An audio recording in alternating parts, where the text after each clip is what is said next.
Muy bien, damos inicio entonces el día de hoy. Estamos en el curso de idioma español y le vamos a dar seguimiento a la guía de estudio. La guía de estudio es la número 1 de la tercera unidad. Para esta guía, pues en la clase anterior estuvimos hablando de lo que son los tipos de oraciones, hablamos de lo que son las oraciones simples, las compuestas y parte de lo que son las oraciones complejas. Vamos a continuar con este tema. Pues en la clase pasada hablábamos de la distinción y cómo podemos identificar lo que es el sujeto y el predicado. Decíamos que dentro de la estructura de la oración, el sujeto es de quien se está hablando en la oración y el predicado es lo que se dice del sujeto. También identificamos que en las oraciones pues también va a haber un verbo. El verbo indica la acción que está realizando el sujeto. Respecto a las oraciones compuestas, bueno, en la oración simple identificamos un sujeto y un predicado, y en la oración compuesta pues ya vemos otra forma u otra estructura, ¿verdad? Ya vemos la unión podría ser de dos oraciones simples, porque en las compuestas pues a veces identificamos lo que son dos sujetos, dos predicados, o bien las oraciones compuestas pues están separadas a través de preposiciones. Las preposiciones van a servir para separar, podríamos decir, para separar la estructura de la oración o de las dos oraciones que están conformando una sola. Em, en la oración vamos a encontrar algo que se llama justaposición, una oración compuesta, y la justaposición responde, dice, a la unión directa de dos palabras o dos grupos de palabras eh, que cumplen funciones equivalentes. Vimos la estructura a través de este esquema de una oración compuesta y dijimos que una oración compuesta está conformada en primer lugar, está conformada por lo que es una coordinación, y en este caso podría ser si es por una coordinación va a ser copulativa, disyuntiva, adversativa y causal y consecutiva, pero también va a ser unida a través de una justaposición. Vimos algunos ejemplos de las oraciones compuestas. Hasta acá nos quedamos en la clase anterior. El día de hoy vamos a hablar de una oración compleja. ¿Qué es una oración compleja y cómo se estructura esta oración?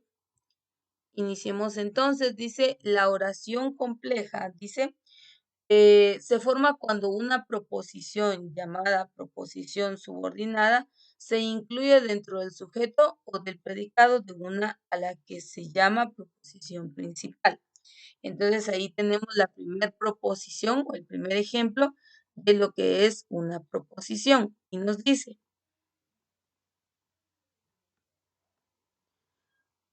lo siguiente, dice, el árbol ya estaba seco. La oración compleja, el árbol ya estaba seco.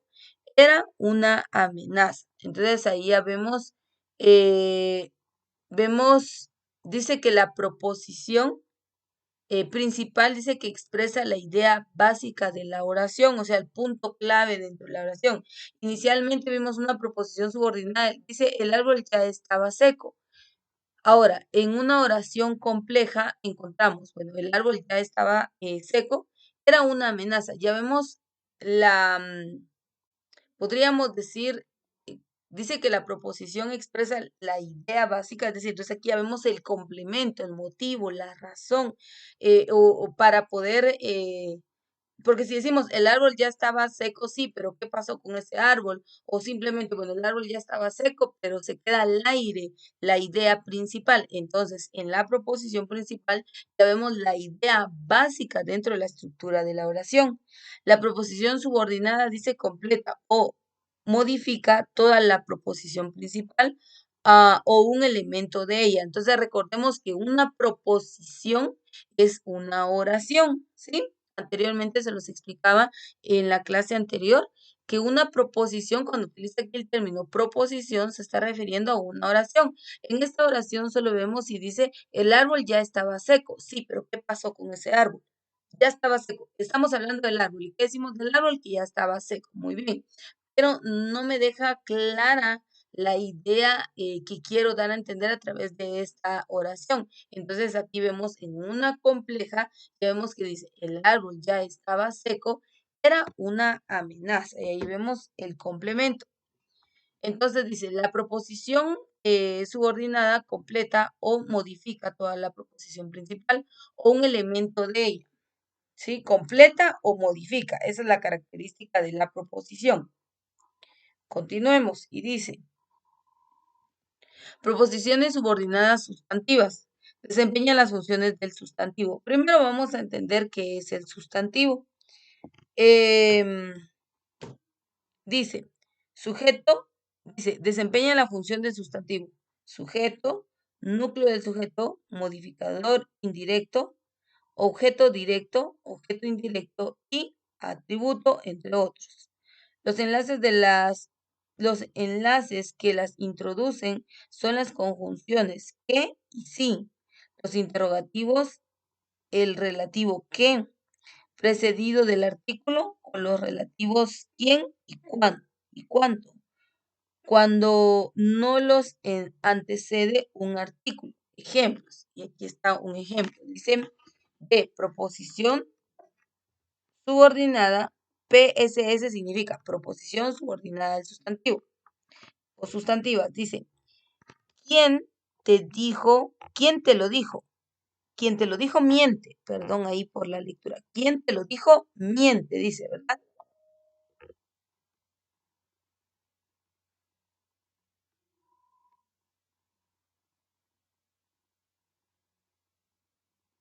Bueno, dice, ¿quién te lo dijo?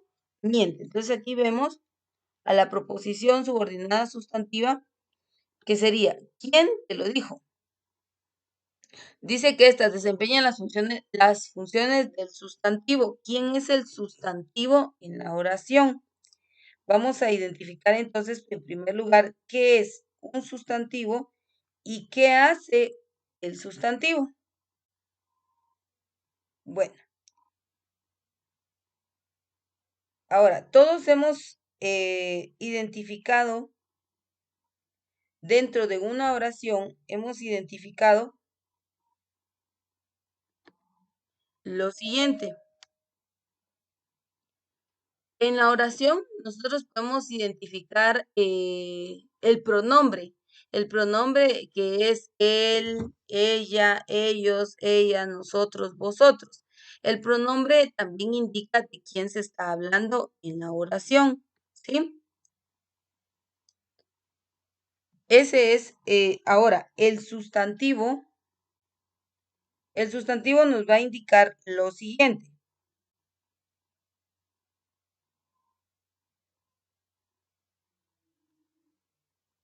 Estos dice que son clases de palabras que tienen la función de identificar entidades en forma general.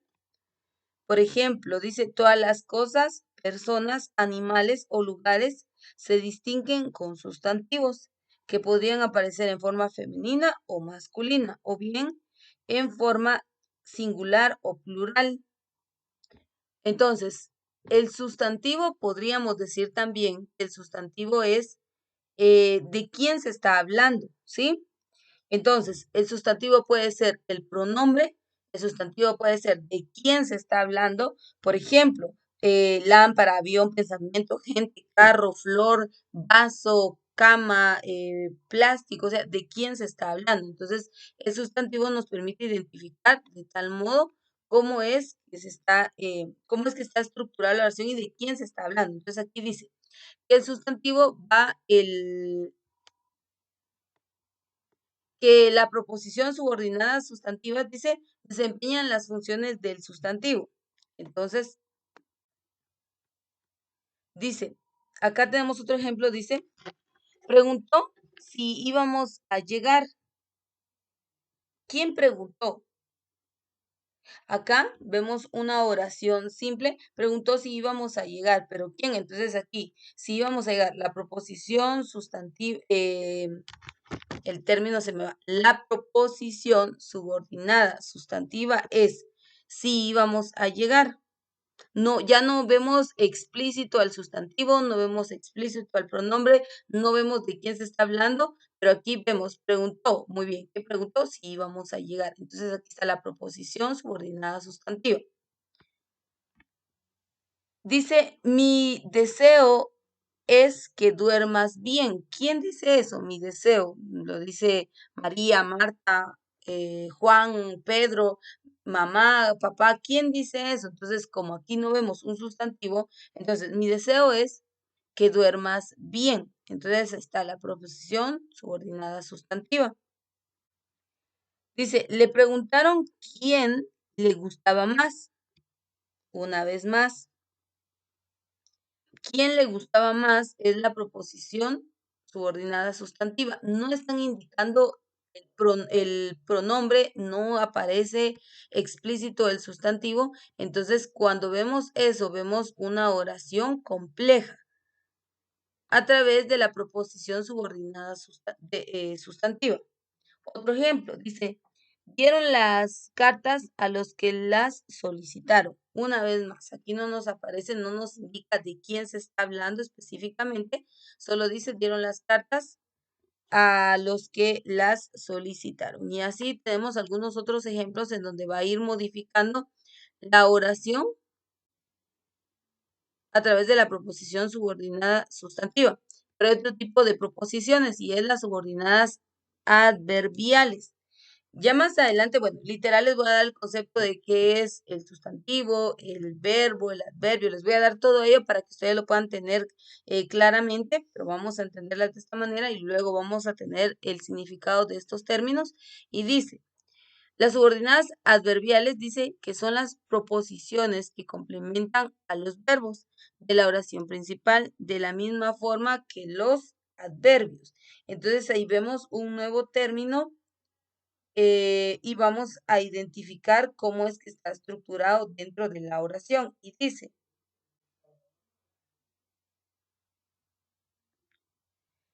es circunstancial si expresa las circunstancias del verbo. Bueno, en primer lugar vamos a entender, dice, de lugar, de tiempo y de modo. Se introduce en la proposición principal por medio de las conjunciones subordinadas y las locuciones conjuntivas formadas por una proposición y que, ejemplo, porque, porque, para, que, entre otros. Vamos a ver cómo aplica entonces una proposición subordinada adverbiales. Y dice, bueno, en primer lugar vamos a entender que los adverbios, hay adverbios de lugar, de tiempo, de modo, de cantidad, de afirmación, de negación y de duda. Esa es la clasificación en cuanto a los adverbios, ¿sí? Ahora bien, ¿qué es un adverbio? El adverbio es la parte de la oración que complementa a un verbo, un adjetivo. Los adverbios expresan circunstancias como puede ser modo, lugar, tiempo, cantidad de afirmación, duda, entre otros. Incluso puede responder, los adverbios los podemos encontrar en signos de interrogación dentro de la estructura de la oración. Dice, observa los siguientes ejemplos. Dice, el gato se aferraba al árbol así. El gato se aferraba al árbol como podía. Entonces, aquí vemos cómo es la conjunción subordinada. Dice, debemos utilizar, bueno, aquí es otro ejemplo. Entonces, vamos a identificar entonces el adverbio. El adverbio dice, el gato se aferraba al árbol así. Aquí encontramos al adverbio. Así es un modo, sí, es un adverbio de modo. El gato se aferraba al árbol como podía. Entonces aquí vemos ya explícito claramente en la oración, ya vemos entonces lo que es la proposición subordinada adverbiales a través de un adverbio. Aquí está la forma correcta, dice, como podía, este es un adverbio de modo. La clasificación de los adverbios, ya les dije que los adverbios pueden ser de lugar, de tiempo, de modo, de cantidad, de afirmación, de negación o de duda. Entonces, aquí claramente nos está dando a conocer el adverbio, y aquí dice como podía. Esto representa, es un adverbio de modo. Aquí ya lo especifica mejor y dice como podía. Otro ejemplo, dice, debemos utilizar papel reciclado para proteger los bosques. Dice, para proteger los bosques. Podríamos decir, em, podría ser afirmación y podría ser de modo de igual manera. Dice, debemos utilizar papel reciclado. En el segundo ejemplo, debemos utilizar papel reciclado para que no acaben con los bosques. Aquí ya vemos una proposición subordinada adverbial más específica. El adverbio es un adverbio, podríamos decir, es un adverbio de lugar no, de tiempo no, de modo probablemente, porque vean, em, en los adverbios de lugar se utiliza el aquí, ahí, allí, encima, debajo. De tiempo es hoy, ayer, mañana, ahora, después. De modo es bien, mal, regular, amablemente. Cantidades más, muy, mucho, poco, bastante. Afirmación es sí, también, cierto, ciertamente. Negación es no, tampoco, nunca, jamás. Duda, quizás, acaso, probablemente. Entonces, yo les voy a dar les voy a explicar bien, bien detalladamente en la siguiente ya estudio para que lo tengan con más claridad. Pero acá claramente estamos viendo, puede que sea una denegación, no, denegación no. Este es un adverbio de modo. Dice, eh, porque el ejemplo dice, debemos utilizar papel reciclado para que no acaben con los bosques. Entonces, esto es la acción, pues nos va a indicar el resultado. Este adverbio, yo pienso que es un adverbio de modo. No puede ser de tiempo, no puede ser de afirmación, no puede ser de cantidad, no es de negación, ni tampoco de duda. Está más relacionado a un adverbio de modo. Dice la proposición subordinada adjetivas. Entonces vamos a entender dentro de la estructura de la oración qué es un adjetivo. Entonces nos dice, desempeña las funciones del adjetivo, es decir, que expresan al igual que el adjetivo características del sujeto de la proposición principal. El adjetivo dentro de la oración es, es como por decirles el que permite expresar una idea más profunda o más detallada del sujeto dentro de la oración o del sustantivo dentro de la oración. Entonces, el adjetivo da como cualidades, por decirlo así. El adjetivo nos va a dar las cualidades dentro de la oración y hay adjetivos calificativos. Em, los adjetivos dan cualidades al sustantivo. Entonces veamos aquí, dice, se enlazan con la oración principal por medio de un pronombre relativo, que, el, que, quién, el cual, entre otros. Y los ejemplos que nos da dicen, Carlos cambió el árbol que se secó por un ciruelo, que es el pronombre relativo, ¿sí? Que, que se secó es el pronombre relativo. Aquí vemos una cualidad, ¿sí? Dice, Carlos cambió el árbol que se secó por un ciruelo. Entonces, ese que es el pronombre relativo. Saludé a los chicos a quienes encontramos el fin de semana. A quienes es el pronombre relativo. Recuérdese que el pronombre en la oración indica de quién se está hablando, lo mismo que el sustantivo. Y el adjetivo el adjetivo describe la característica o una cualidad de quién se está hablando. Entonces, el pronombre relativo aquí vemos que es el que, quién, el cual. Entonces, aquí vemos que se está empleando y aquí quedaría, dice, a quienes, este es el pronombre relativo. En otro tercer ejemplo dice, compré un estante en el cual coloqué los libros de Cervantes, el cual es el pronombre relativo. Entonces tenemos que entender que cuando una oración, cuando existe una oración compleja, la oración compleja va a estar estructurada por el sustantivo, por el adverbio o bien por el adjetivo. Y el último tema que nos aparece en nuestra guía de estudio es la tilde diacrítica. ¿Qué es la tilde diacrítica? Bueno, para entender esto, creo que este tema está bien básico. A nosotros nos lo enseñaron desde la primaria, ¿se recuerdan? Nos enseñaron lo que era la acentuación, nos enseñaron que hay palabras agudas, palabras graves, palabras esdrújulas y sobreesdrújulas. Em, la tilde es la acentuación que va a tener las palabras, pero dicho de otra mejor manera, podríamos decir que es esa rayita oblicua que nosotros colocamos en las palabras de acuerdo a su clasificación.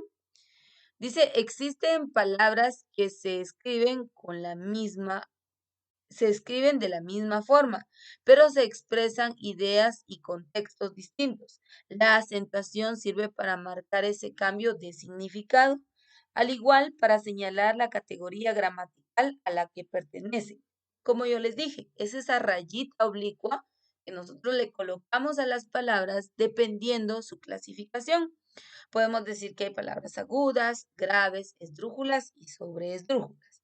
En estos casos, el acento se marca con una tilde y es ortográfico, o sea, la rayita. Y ahí vemos. Práctico, dice, práctico, practicó o practico. Entonces, aquí aquí es practico, practicó o práctico, es la forma correcta, perdonen ahí por la pronunciación. Entonces, dice aquí esta palabra práctico nos está diciendo, bueno, es algo, yo le voy a dar un significado o una interpretación personal, algo fácil, algo rápido, algo momentáneo, algo que no requiere de tanta elaboración. Esta otra palabra con la tilde en la O dice practicó. Entonces, aquí estoy diciendo, por ejemplo, que a usted le dejé 100 oraciones, de las cuales practicó 50, ¿sí? Que ejerció, que elaboró. Y practico significa que lo estoy llevando a la acción. Entonces, la tilde, que es esta rayita que ustedes pueden ver acá, al nosotros colocarla dentro de la palabra, puede que sea la misma palabra, pero al colocarla en alguna de las sílabas, nos va a dar a conocer significados distintos. Entonces tenemos que tomar en cuenta la, la, mm, la acentuación o la tilde ortográfica dentro de la estructura de las palabras que vaya acorde al significado, al sentido que nosotros le queremos dar a nuestra oración o a nuestra palabra. Algo muy importante es que no solo existe la tilde o el acento ortográfico, sino también existe el, eh,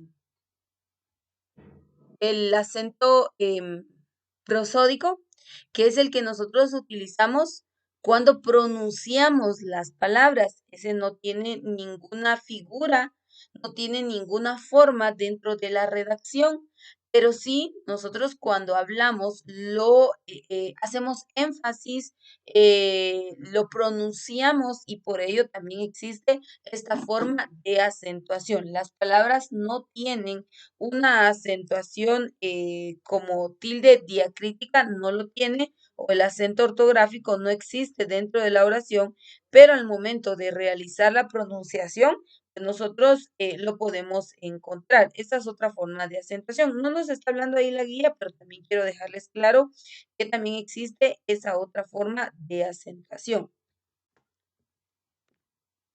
Sigue diciendo, el otro ejemplo dice, Juan practicó su pronunciación, verbo en pasado.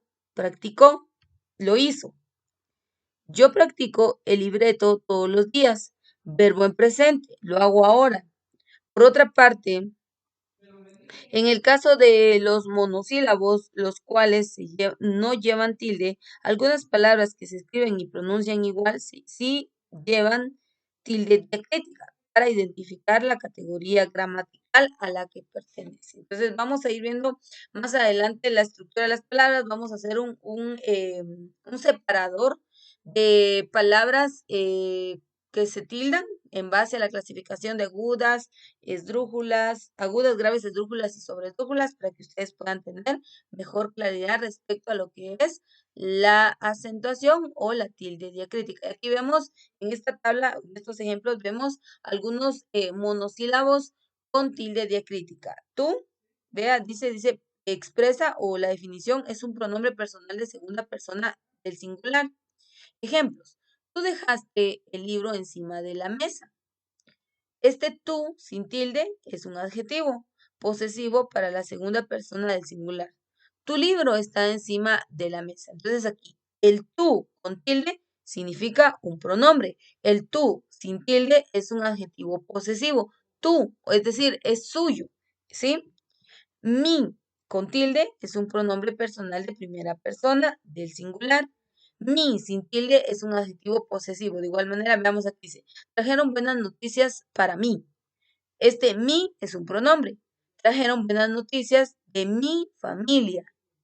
Es una posesión, mi familia. Entonces, aquí vemos algunos ejemplos de monosílabos con tilde diacrítica. Ahí está se.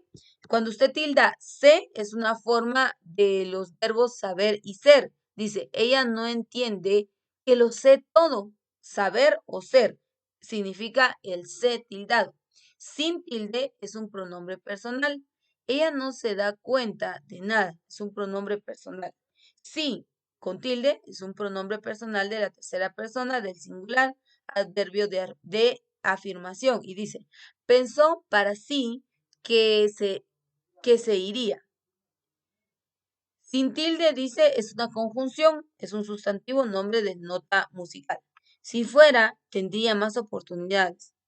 Entonces, aquí vemos el significado a través de esta tabla de algunos monosílabos con la tilde diacrítica y el significado que tiene cada uno de ellos. Pero más adelante vamos a estar haciendo separadores para que ustedes y algunas prácticas en la siguiente clase para que ustedes puedan comprender mejor qué significa, como les dije, un sustantivo, un pronombre, un adjetivo, un adverbio más detallado y así pues lo podamos tener mejor, lo podamos tener más claro, ¿verdad? Entonces, con esto concluimos la segunda parte de la guía de estudio número 1 del curso de idioma español.